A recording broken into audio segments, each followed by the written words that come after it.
So hi, I'm James Lanfear from Somerset in England, and I'm a specialist custom lure maker. These are some of the lures that I do for far off places: tuna, GTs, dogtooths, kingfish, queenfish, all that sort of thing. Striped bass, all of them will take these lures and make them from straight bit of wood out of my workshop. And then there's a little one, but it's and carve the features on them and add the lead in all the right places. All these lures are through wired for strength, and that's the same bit of wire running right through the lure, so that even with big fish and terrific fights, you've got, you know, even if the lure was to disintegrate, you'd still land the fish because that bit of wire would be attached. Similarly, this one here has got like claws that go over them, looped round the wire running through, so there's no way they can come adrift. And that wire is specially toughened stainless steel wire, which we get from a specialist manufacturer. And you see that's 2.25. also do 2mm for the smaller lures. Really strong stuff. That's one of the biggest lures I do. It's a sort of pencil popper style, a small nose. What sort of species there? Big tunas? Yeah, big tuna on the top. Skate that one on the top. Giant yellow fins, blue fins. That's the sort of fish for those. And fish up to what size have they been getting on these? Well, the tuna, I couldn't tell you what the biggest tuna were, but yeah, they'd run over £100 certainly. Yeah. I'll have to ask. And see who's caught the biggest one. Is that a weighted one? Yeah, there's plenty of weight in the back of that one. That's weighted towards the tail, because this is designed for shore fishing. So you can cast it like an absolute rocket because all the weight's here and it won't tumble. Would that be like a dart. A single hooks, treble hooks, or is it down to the customer? That's down to the customer. I supply them without hooks because everybody's got their own ideas as to what they want to use, and there's, you know, a plethora of beautiful, strong hooks out there for, you know, capable of taking on the biggest fish in the seas. And that's a smaller tuna style popper. With a smaller face. You can just crank back and skip through the waves. And that's to get the air in the front of the face and to make the bubbles behind. Make a nice bubbles behind, and also you can physically pop it, and that noise can attract the fish to your lure, even if they can't see it straight away until they get up close. Do you need, I'm going to point to it there, that waist in them? Because some I've seen have quite an acute waist. Every designer's got his own thoughts, and I like that because that waist is not actually for the fishing. That waist is for the casting, and as you can see, the thing's shaped very much like an arrow. A lot of lead in the back here, and that acts to actually almost like a flight on an arrow to steady the lure when you cast it through the air. Through the air, yeah. Because the last thing you want is it tumbling, because you lose distance, and or of course the your hooks flying around can snag round your trace, and then of course the lure won't fish properly. It's a wasted, wind it all the way back in. A wasted cast. Untangle it. Yeah, wasted cast. So that's why I do that, is that it produces you stability in the air for the casting. But at the same time, you've then got a nice face to produce that pop. Obviously, you can vary the size. For GTs, I mean, I might do even 3.5 inch faces, great big things, horrible things to fish.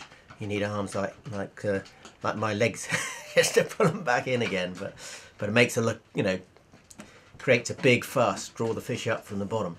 But for tuna fishing, we tend to use much smaller faces like that. Now, Jim, when I was marlin fishing, I had a lot of success. Seeing that scoop face give me the idea. This one here, that scoop face there, I used to have a green one, and I caught a lot of blue marlin on it. And it was called a cavitator, but in this scoop face it had what we call side vents. It had holes drilled through there, so that as you pulled it through the water, the jets of water would come out in a little sort of billowing stream of bubbles either side.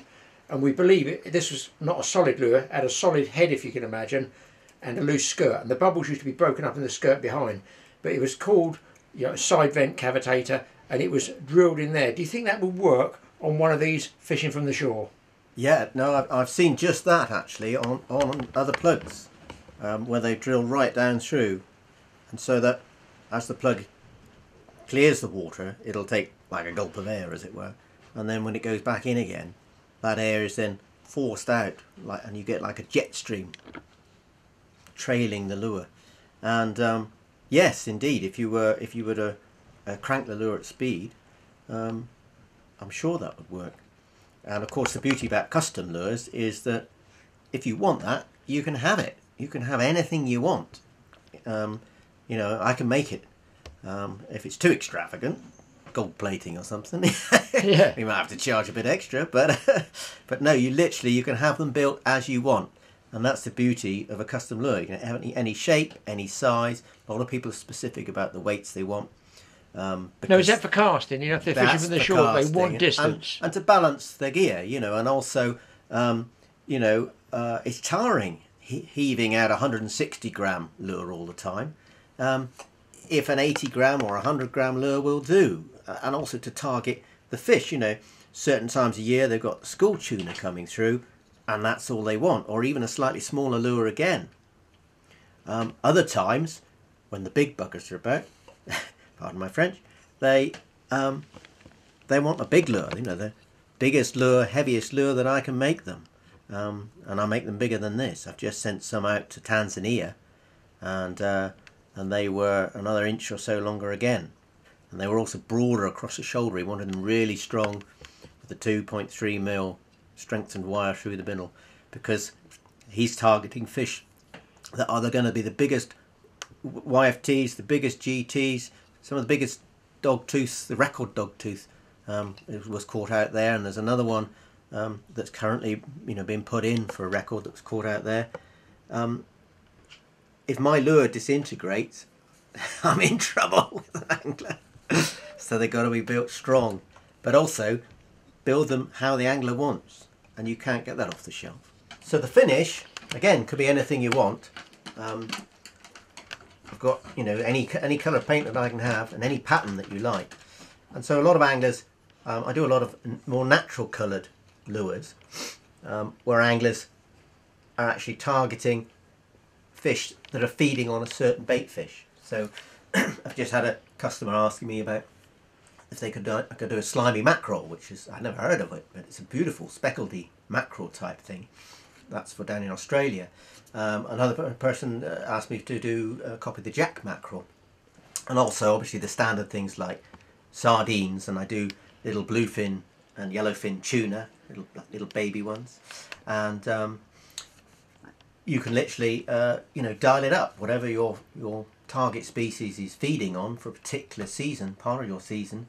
You can have a lure that's just the right size, just the right weight, and the right colour, and it's built up.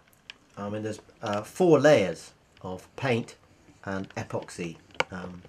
In fact, if you the two together with the foil point, it would be about 7 or 8 layers to build up that finish.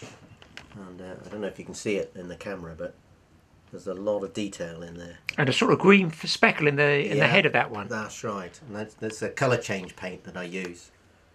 And that always goes around. You can see it. If I go in close, I can see it now. Yeah, it's beautiful. It's like that sort of, what I call it, do they call it flick paint that they put on cars or something? Yeah, yeah. It's like a sort of, it's like a very coarse metallic. And that can be changed, any particular colour like that? You can have anything you want, yeah. If I can get it. And they pretty well make everything these days. And the eyes on the big predator lures? Yeah. They come from where? They come from American manufacturer. I don't make those myself. I found these eyes, and they're so nice that I stuck with them. You've got a more silvery one that suits a blue lure, and then these more browny ones that suit the green or the browner, or even that one's got the. So looking at some of the finish on those, it's really, really smooth. I mean, when I used to make old homemade lures like 40 years ago, it was a real gobby mess of paint and glue and everything. But they are absolutely pristine and immaculate. So what would you say is the real secret to getting that glass finish on a lure? To get that real finish, it's built up over layers. That's the first thing, is don't try and put too much on at once, because it will slump, it will run, it'll drip, it'll get your mess. So it's built up by doing it layer after layer, 3 or 4 layers at a time, and you'll build up that gloss finish. Obviously use a high quality 2-part epoxy, there's plenty of them around. Don't apply too much, but not too little either, because it needs enough to have that surface tension to pull it all around smoothly. It needs to be thick enough for that. And the other thing, which is the key, is to have a spinner. And I've just got a homemade one here, and you mount the lure at an angle. So as it rotates, it's not only turning that way, it's also wobbling backwards and forwards. This rotates twice a minute, and that's just enough to keep it moving, and it means that the finish stays even and smooth all over the lure, and you don't get any pooling into any one particular area or being too thin in another area. And Jim, I know on these giant plugs, I mean, these things are absolutely huge when you just look at the size of these things. They're absolutely works of art as well. I'd hate to fish, I don't mind, hate to fish one, I'd hate to lose them, to be honest. But, I mean, they must be after really, really big fish like that. What sort of fish have you had caught on your lures? Well, they fish for all sorts, of course, with them, as I've mentioned the different species. But I think the biggest fish that have been caught have been the GTs. And of course, they're a fish that everybody wants to catch, you know, and 60, 70 pound is a, you know, it's a good fish. And yeah, they've had lovely fish on them, and on the poppers too, you know, off the top, where you can see them just come up and smack the lure.